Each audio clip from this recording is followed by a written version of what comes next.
Bo'ldi, gaplashamiz. Bo'ldi, oz ko'rasan. Opa. Nima deding bolalar bilan qo'limda? Opa, o'zing bo'ldi. Akam bo'ldi. Nima deding ikkita bolam bilan mashinada menga? Nima deding ikkita bolam bilan? Qo'shtonma.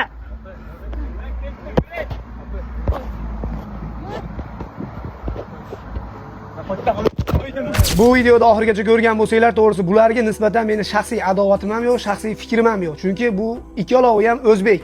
Hop, taksichi bola ham, bu ayol ham ichidan nimalar o'tganini o'zlari bilishadi. Chunki biz u yerda ichida ham, tashida ham yo'qmiz. To'g'risi bularga hech qanaqa adovatimiz ham yo'q. Chunki bularga adolat topish uchun davlatimiz bor. Hop, qonunimiz bor, o'zlari chora ko'radi. Hop, manovi Nurik 72 ukamizni ham to'g'risi men hurmat qilardim. O'zini hurmatiga o'zi tishdi. Manovi atrofdagi haligi ikki tem bo'lurmi deydigan ukamiz ham bo'ldi, o'zini hurmatini yo'qotdi. Ikkovlariga bir og'iz gap. Xo'p, akalar, ukalar, sizlarni ko'tarib turgan bu xalq. Bu xalqqa, ya'ni ommaga u narsalarni olib chiqish meni fikrimcha noto'g'ri bo'ldi. Nimaga desanglar, o'zingizlarni ko'tinglarni o'zingizlar ochdinglar, qanaqa insonliginglarni o'zingizlar ommaga achchiqib ko'rsatib qo'ydinglar.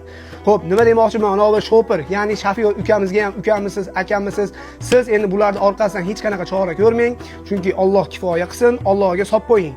Bo'ldi, boshqa hech qanaqa gap so'zlarni ko'paytirmanglar, chunki atrofda ko'rib turgan insonlar biz o'zbeklarning ustidan kulyapti.